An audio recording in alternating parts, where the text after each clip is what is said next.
ہوتے ہیں. مگر اب کیا میاں صاحب سپریم کورٹ یا اسلام آباد ہائی کورٹ کی ججمنٹ کو بیس بنا کے اپلیکیشن دائر کر سکتے ہیں جدون صاحب کے کنوکشن اینڈ کریں کیونکہ ریفرنس بھی اینڈ ہو گیا؟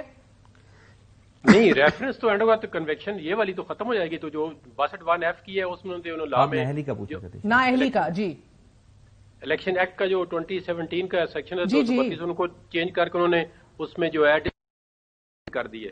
تو اس میں تو ابھی ہو سکتا ہے کوئی یہ کوشچن دوبارہ سپریم کورٹ میں جائے. سر مگر سپریم کورٹ کی ایک ججمنٹ بھی اپنی جگہ پڑی ہوئی ہے نا، اس ججمنٹ کو بھی تو آپ کو ریٹریکٹ کرنا پڑے گا کیونکہ وہ آپ ایک سمپل ایکٹ کے تھرو تو نہیں ایک ججمنٹ کو اوور شیڈو کر سکتے. نہیں، یہ دیکھیں یہی کوشچن ہے نا. آپ جو ون سیٹ آف دا جو اوپینین ہے وہ یہ ہے کہ جی جب یہ پیپر ہو سکتا ہے سبمٹ کریں تو کوئی بندہ آبجیکشن اٹھا لے تو یہ فائنلی سپریم کورٹ سیٹل کر لے. لیکن ابھی جو سپریم کورٹ نے آپ کو پتا ہے جو ججمنٹ دی تھی پریکٹس اینڈ پروسیجر ایکٹ میں، تو اس کی روشنی میں میں سمجھوں گا کہ جو سپریم کورٹ ہے وہ جو پارلیمنٹ نے لا بنایا ہے نا اس کو انڈورس کر لے گی. ابھی کیونکہ یہ ڈفرنٹ اوپینین تھی، انہوں نے کہا تھی 184(3) کی جو اپیل ہے وہ ایکٹ کے ذریعے نہیں ہو سکتی، اس میں کانسٹیٹیوشنل امینڈمنٹ کرنی پڑے گی. تو پھر سپریم کورٹ نے ہولڈ کر دیا کہ نہیں، پارلیمنٹ جو ہے وہ سپریم ہے، پارلیمنٹ کی سوورینٹی کو انہوں نے ایڈمٹ کر لیا ہے. تو اگر یہ دوبارہ کیس جاتا ہے تو ہو سکتا ہے سپریم کورٹ اسی انالوجی پہ وہ کہہ دے کہ اگر پارلیمنٹ نے ایسا نہیں آپ کو دیکھ رہے ہوتے ہوئے. جی وہ ایکٹ ہے پریکٹس اینڈ پروسیجر کے اعتبار سے.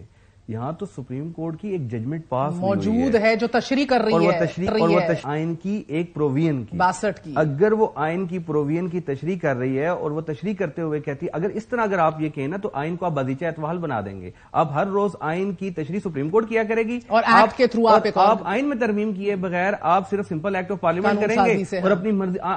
اس کا مطلب یہ ہے یہ اگر اس آرگومنٹ کو مان لیا جائے تو آئندہ پاکستان میں آئین کی تشریح وہ سپریم کورٹ نہیں کرے گی بلکہ ایک ایکٹ آف پارلیمنٹ کے ذریعے ہوا کرے گی. تو ایکٹ آف پارلیمنٹ اب نیکسٹ اسٹیپ کیا ہے اپنی نااہلی کو ختم کرنے کے لیے؟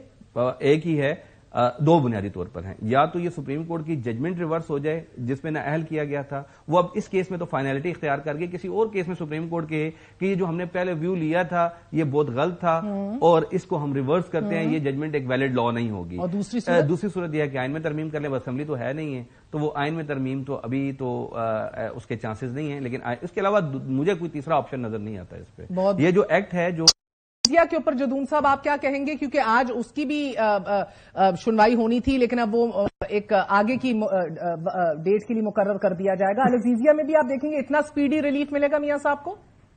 نہیں، العزیزیہ تو آپ دیکھیں نا جو جج صاحب تھے اللہ ان کو جنت دے وہ بیچارے انہوں نے کہا تھا جی مجھ پہ اتنا پریشر تھا. ایک میں انہوں نے جو فلیگ شپ ریفرنس تھا وہ آج واپس کر دیا، اس میں ایکوٹل دے دی اور اس میں 7 سال سزا. انہوں نے کہا جی مجھ پہ پریشر بہت زیادہ تھا.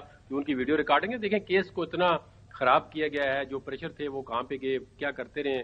تو اس کی ایویڈنس پھر آپ شوکت صدیقی صاحب کا بیان پڑھ لیں. انہوں نے کہا جی مجھ پہ اتنا پریشر تھا کہ بینچ اس طرف لائن کو انصاف نہ دیں.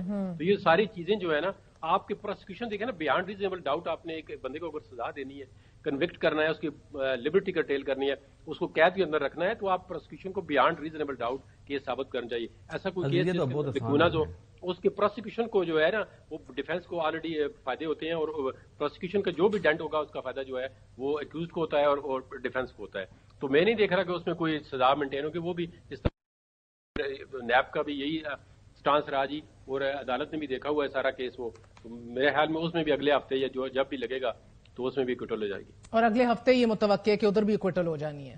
اگلے ہفتے ہو سکتا ہے. وہ جس نے پروسیکیوٹ کیا ہے اس ادارے نے جا کے کہنا جی ہم نے پروسیکیوشن غلط کی ہے تو اور عدالت نے بھی کہنا ہاں ہمیں پتا ہے کہ آپ نے کس وجہ سے کیا ہے تو بس بات ختم ہو جائے. سپریم کورٹ نے صحیح کہا تھا کہ نیب کو اب نیب دفن ہو گیا ہے، اس کو اب بری کر دینا چاہیے. یہ ملک کے ساتھ آئے روز تماشے جو ہم دیکھ رہے ہیں. ناظرین، ایون فیلڈ اپارٹمنٹس حاصل کس طرح کیے گئے، کیا منی ٹریل تھی، we do not know that still. لیکن اتنے بھونڈے طریقے سے اس کو چلایا گیا اور استغاثہ اتنا کمزور نکلا کہ ود ان ڈیز آپ دیکھ رہے ہیں کہ یہ آن میرٹ ایکویٹلز ہو رہے ہیں. سابق وزیر اعظم نواز شریف تقریباً 78 ٹائمز، مریم صاحبہ تقریباً 80 ٹائمز اور کیپٹن صفدر 92 ٹائمز احتساب عدالت میں پیش ہوتے رہے اور میاں صاحب ٹرائل کورٹ میں تقریباً 400 گھنٹے کے قریب انہوں نے گزارے اور تقریباً اتنا ہی وقت ان کی صاحبزادی مریم نواز نے اسی کمرہ عدالت میں گزارا. دلچسپ بات یہ ہے کہ یہ پانچوں ملزمان پینما پیپرز کیس میں سپریم نہیں ہوئے تھے، جبکہ شیخ رشید، تحریک انصاف، عمران خان، جماعت اسلامی یہ پیش تھے. They were all very much in that court room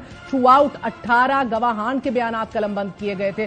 10 volumes پر مشتمل ایویڈنس کا بتاتا گیا تھا، جہاں شریف خاندان کے وکیل خواجہ حارث اور امجد پرویز ٹرائل کورٹ میں پیش ہوتے رہے، اور مشترکہ تحقیقاتی ٹیم کے سربراہ واجد ضیاء اور برطانیہ میں فورینزک ماہر جو ہیں رابرٹ ریڈلے کو بھی گواہوں کے لحاظ سے اہم انہوں نے کردار ادا کیا تھا. And this wraps up for tonight. But there is never a dull day in Pakistan.